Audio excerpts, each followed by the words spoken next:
Welcome to Community Balance.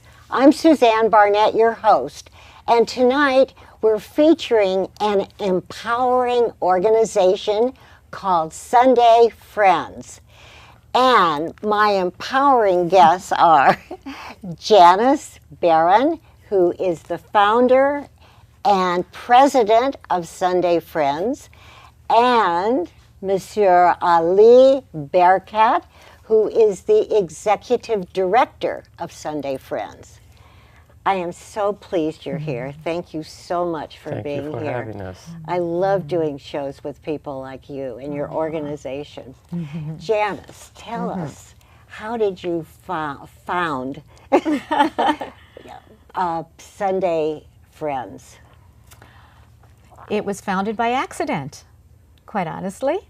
I was a mother with 3 children entering high school and in a rather affluent neighborhood, and I felt that something was missing from their lives. I wanted to expose them to other cultures, to people who live different lifestyles, and to deeper parts of themselves. And so one day I took my children and some of their friends and some of their friends' parents to a homeless shelter to volunteer. And we didn't know what we were going to find there. What we found were children who were very disconnected. Grounds were covered with trash. They didn't really want to do anything. And we went back several times trying to figure out what would bring them alive. And one day I just looked out at those grounds covered with trash, and I turned to a child next to me and I said, "Well, I'll give you a ticket for every 10 pieces of trash you pick up." And suddenly I must have been overheard because all the children jumped up and came running, and they wanted to know, how many pieces of trash do I have to pick up to earn a whole sheet of stickers? And we just spent the rest of the day cleaning the grounds and doing the math, and the kids went home so satisfied. And we went home and said, what just happened there? And we didn't have it all figured out yet, but we knew that those children, like you said, they needed to be empowered. They needed an opportunity to earn what they needed, what they wanted. They needed to do something that made sense to them, where they could succeed. So my son went to the computer and printed up some tickets, and I went to the dollar store and bought balls and chalk and crayons, things that the children needed. And when we arrived at the shelter the next week, kids greeted us with bags full of trash. They had already started cleaning the grounds. And that was how it started. From there, we understood that the children needed a way to give back, to actually accomplish something, give back, and earn what they needed. And we started bringing in more activities that would allow them to do it, from preparing healthy food to serve, decorating the shelter, giving to the community at large. And very soon the parents came to us, and they said, we want in on this too. They said, we need some quality time with our children that's free from all of the stress of how am I going to make it day to day. And we need to earn diapers. And they got involved with us too, and the program grew from there. And that was 1997. That's right, January 1997. Yeah. And I had asked you just before the show, Janis, are there any other organizations like yours? Because yours is so different. It is different. You know, there are organizations that work with the same population of families. There are organizations that have some similar goals to ours. I'm not aware of any that bring children and parents together as families to work together with volunteers side by side to give back to the community, to learn basic life skills, and to earn the things that they need.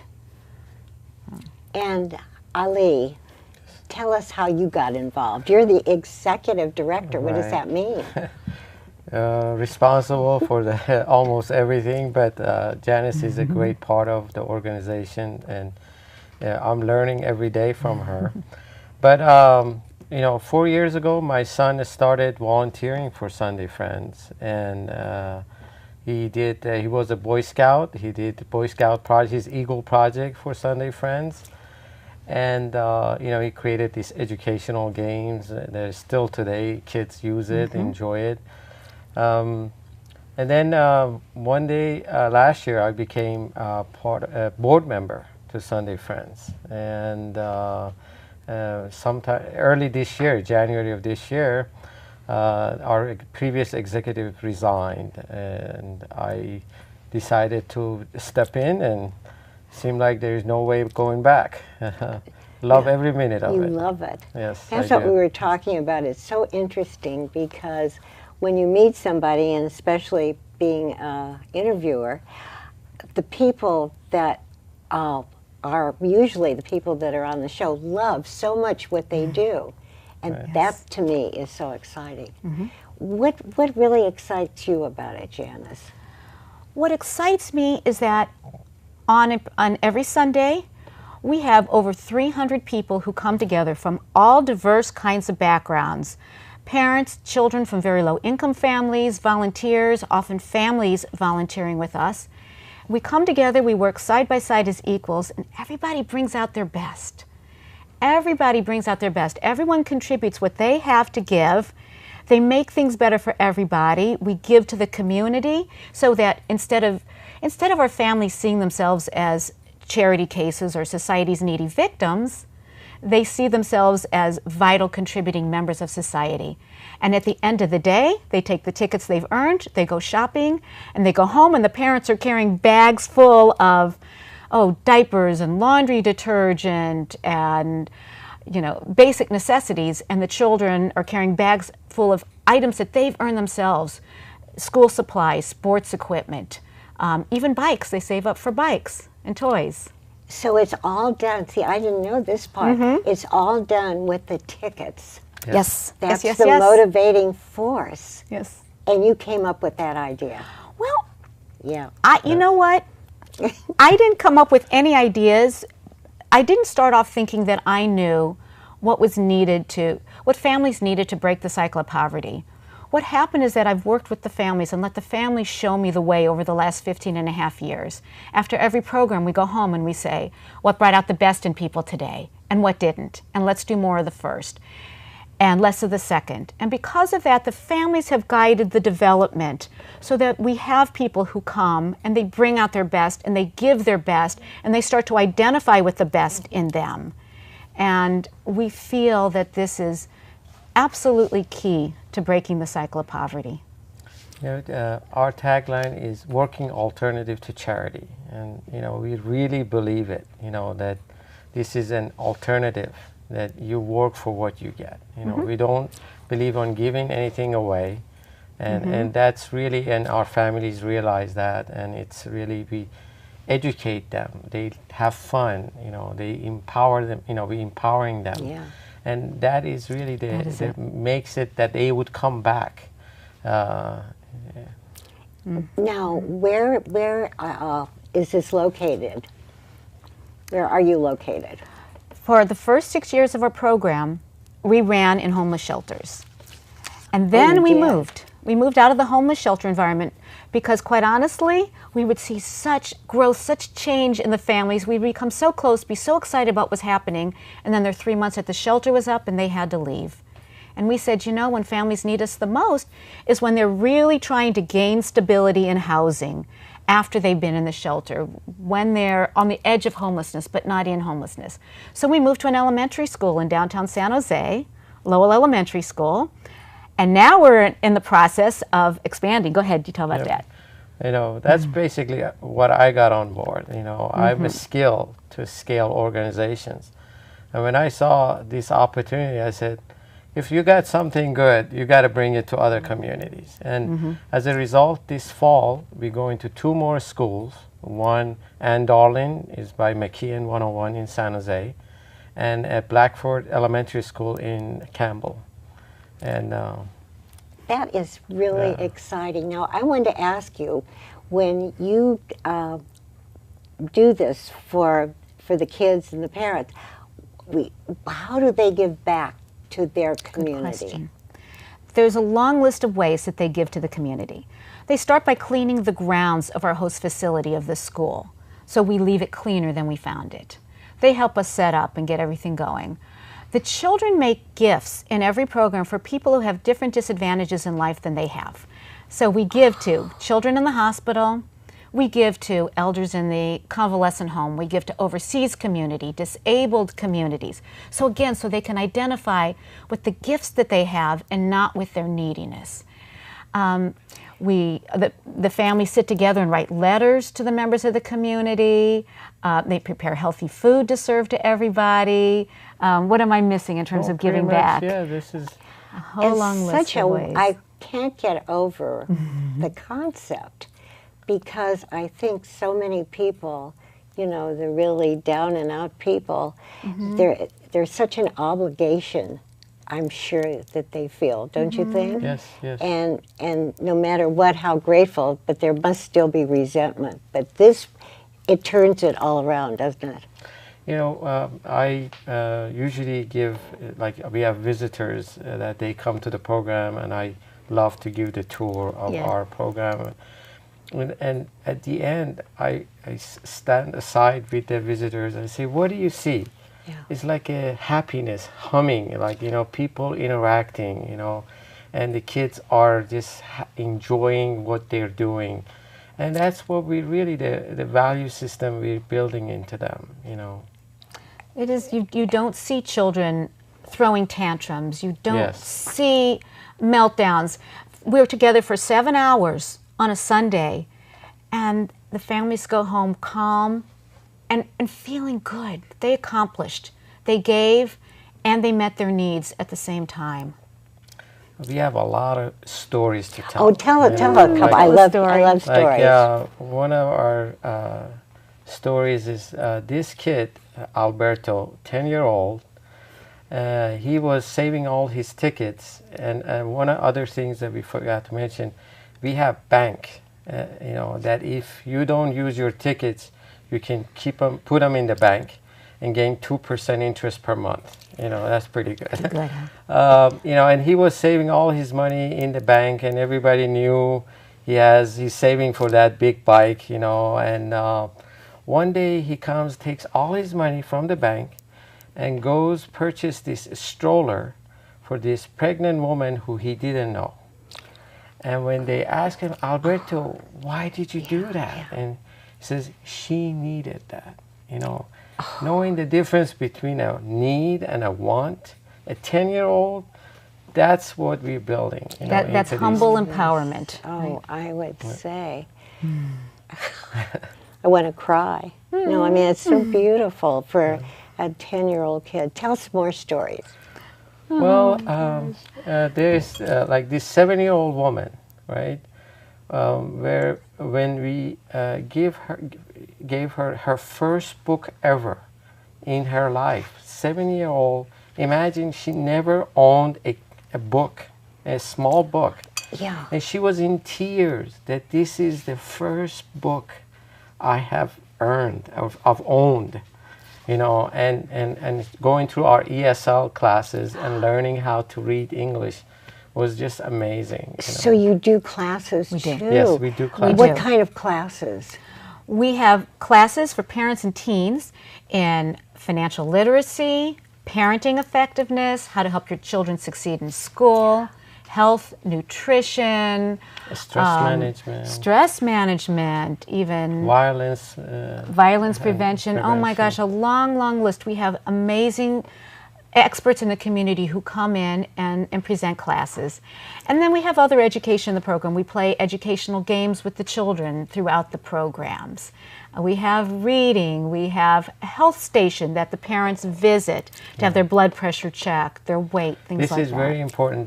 The nurse is a registered nurse, and you know we don't have. She's not a physician. We're not treating anybody, but she takes the blood pressure of all the adults in the program, and she grabs them. If anything, sometimes if she sees any abnormality, you know, first she tries to advise them, and you know, but they get 50 tickets by coming and taking their blood pressure. No. You know, it's a kind of a win-win situation. You know, they do it. After a while, they learn, no, this is a good thing to do, you know, and... I'm surprised that you don't have thousands of people. We will. And how We do you, reached the capacity limits of Lowell School, and that's why we're expanding now. I see. So it's just going to be a matter of one expansion after another. You know, this expansion, you know, it's not easy. It's just like, you know, let's imagine a big chain, a small chain wants to grow. There's a lot of logistic involved. Want to make sure the quality of the program stays the same. A lot of training our staff. We have about 22 staffs. They're part-time, but you know they are all trained. They have their responsibility. They're like, for example, our banking system used to be in a binder, like, you know, with the paper and all. But with 3 locations, we had to develop an online banking system just to keep track of all the tickets, the families, and the treasure chests, and all that kind of stuff. It's a real business. Yes, it is. It is. It really is. Right now, we have hundreds of children saving their tickets to purchase new backpacks and school supplies for the start of school. And they'll meet all of their needs in that way. May I ask how much each ticket is? Is that okay? You mean how much can it buy? Well, I mean, say the kid has 5 tickets. What does that equal? Okay.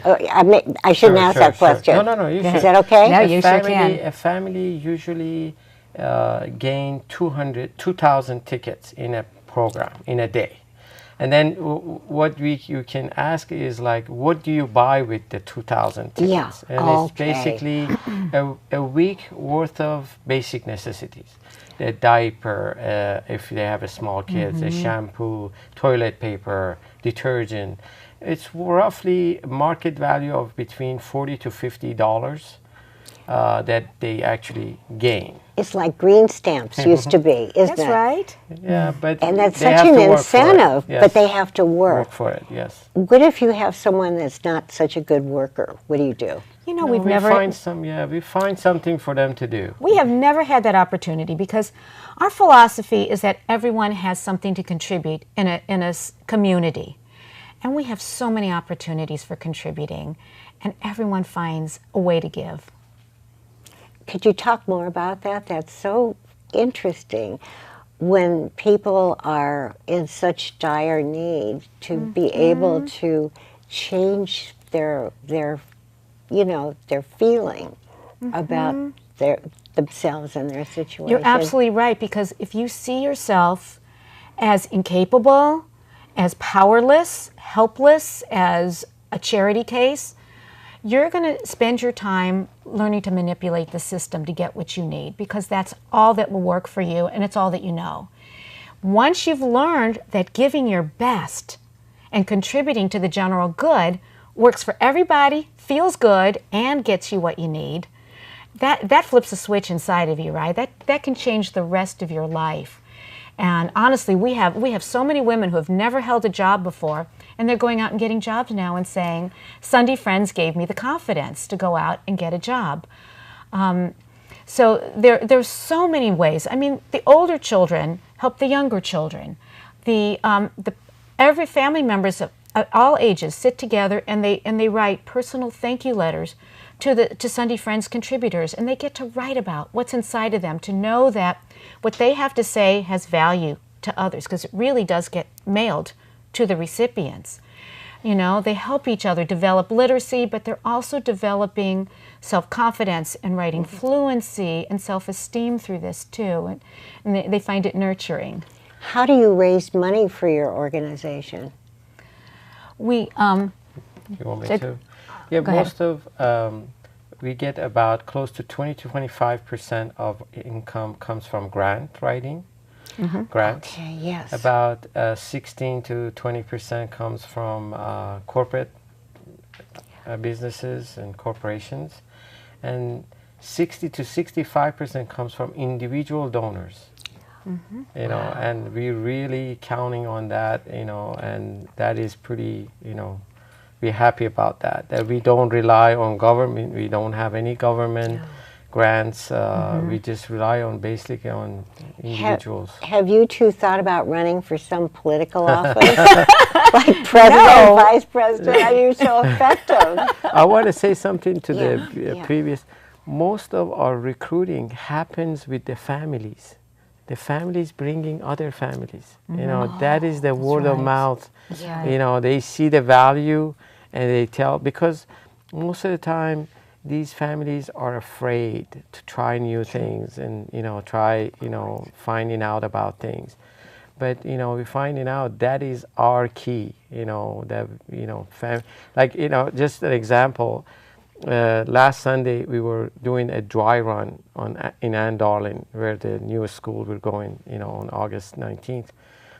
27 of our families from Lowell, they came to welcome, to work, to do things. Yes, I mean, we were overwhelmed. We didn't think they're gonna come, you know, but that's really the key. And what you're doing is you're also providing socialization. That is right. Where these people maybe wouldn't have opportunities That is to right. meet. I mean, forget the education, all that, but to meet other people in similar conditions. Yes. Oh, similar and different. Both are good. They tell us that they find community with Sunday Friends, and most of them tell us that they were very isolated and scared before they came.